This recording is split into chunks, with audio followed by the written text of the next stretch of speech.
জামাত ইসলাম এবার ক্ষমতায় আসলে মুসলমানরা হিন্দুদের জামায়া ধরে রাখবে এই দেশে। একটা হিন্দুরও ইন্ডিয়ায় যাওয়া লাগবে না, আমি বলে যাচ্ছি। হিন্দুদের বলা হয় যে জামাত ইসলাম আসলে হিন্দুরা এ দেশে আর থাকতে পারবে না। কেন অপপ্রচার করেন জানি না।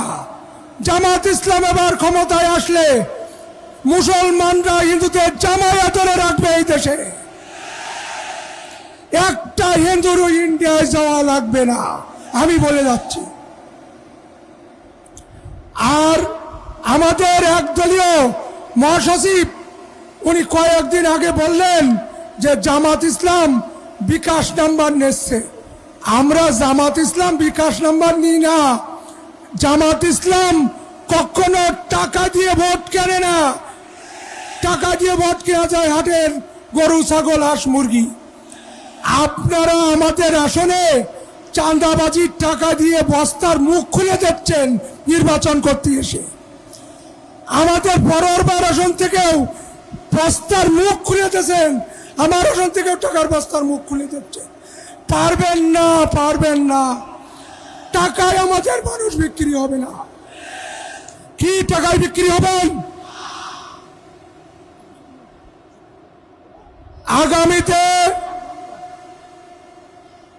আগামীতে এই জাতীয় সংসদ নির্বাচন, 12 তারিখের যে সংসদ নির্বাচন, সেখানে প্রথম ভোট দেবেন হ্যাঁ, দ্বিতীয় ভোট দেবেন 11 দলের প্রার্থী। আমাদের এখানে আছে 5 জন জামাতের প্রার্থী, দাড়িপাল্লা, আর একজন আছে দেয়ালঘড়ি। তাকে বিজয় করে সংসদে নিয়ে যেতে পারলে সন্ত্রাস দুর্নীতি মুক্ত দেশ উপহার দেব আমরা, কথা দিচ্ছি। 3 দলের দেখা শেষ, জামাত ইসলামী বাংলাদেশ 11 দলের দেখা হবে বিজয়ে। সবাই ভালো থাকুন, সুন্দর থাকুন, ধন্যবাদ। সবাই দাড়িপাল্লায় ভোট দেবেন, কথা দিচ্ছেন? দাড়িপাল্লা, দাড়িপাল্লা, দাড়িপাল্লা।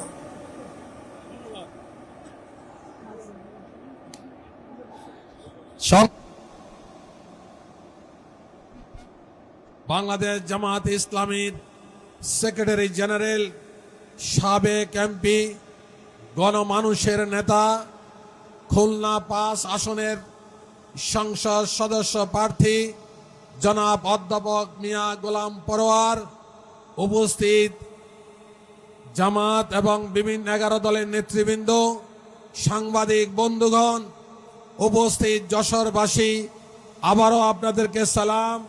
আসসালামু আলাইকুম ওয়া রাহমাতুল্লাহি ওয়া বারাকাতুহু।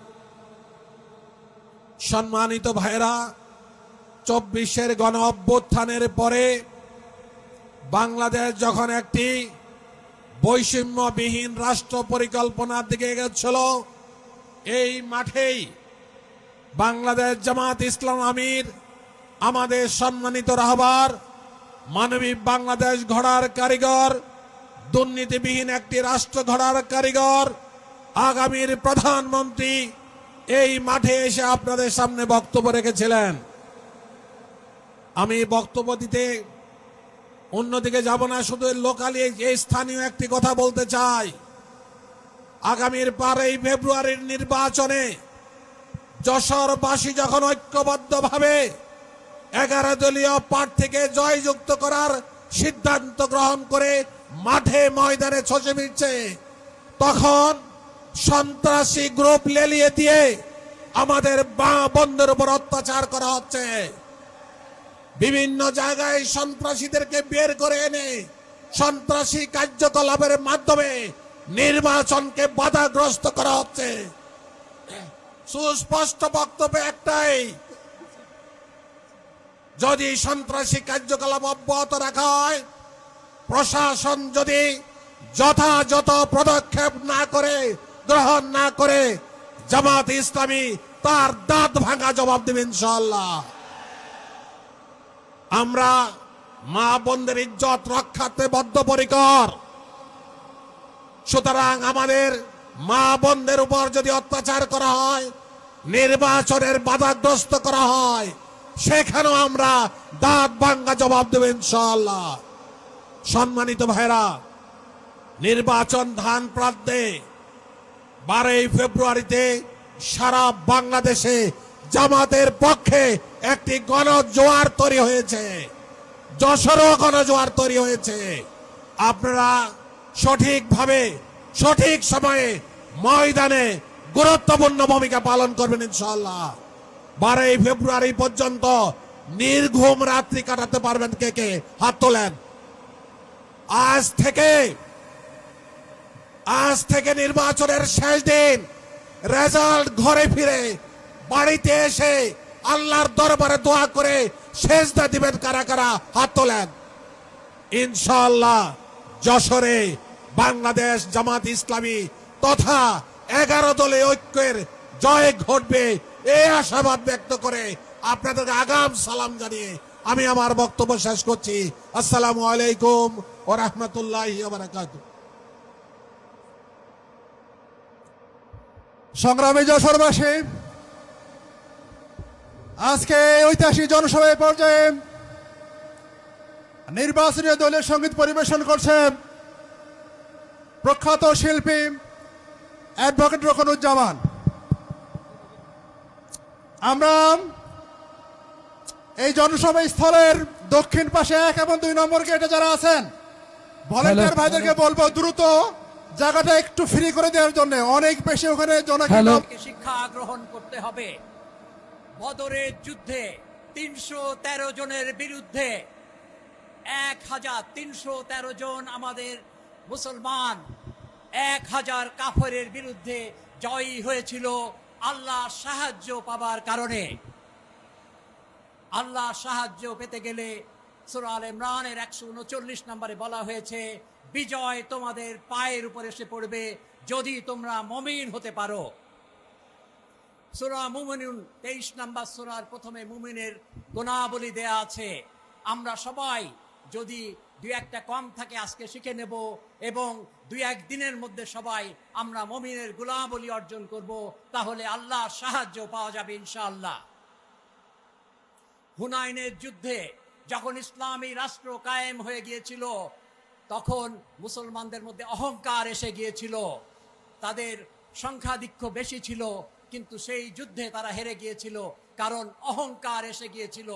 অহংকার থেকে, অহংকারের মালিক একমাত্র আল্লাহ রাব্বুল আলামিন, আমাদেরকে দূরে থাকতে হবে।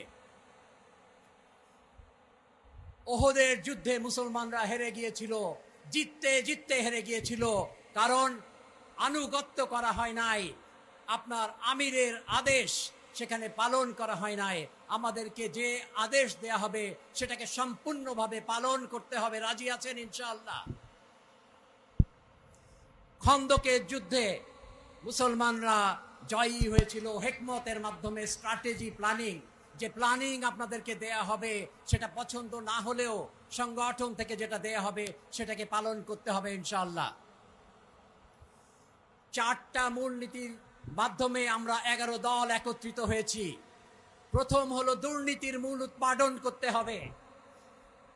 আমাদের দেশে 1 কিলোমিটার রাস্তা তৈরি করতে লাগে 82 কোটি টাকা, চায়নাতে লাগে 12 কোটি টাকা। আমাদের শ্রমিকের মূল্য 12,000 টাকা, চায়নাতে হলো 60,000 টাকা। এখানে আমাদের দুর্নীতিকে মূল উৎপাদন করতে হবে। দুর্নীতিকে সাহায্য করা যাবে না, এটা হলো আমাদের দ্বিতীয় সত্য। তৃতীয় হলো আমরা 2টা ভোট ঠেকেছে, ভোট কে কে দিবেন হাত উঠান। আলহামদুলিল্লাহ। এবং সবচেয়ে শেষে হলো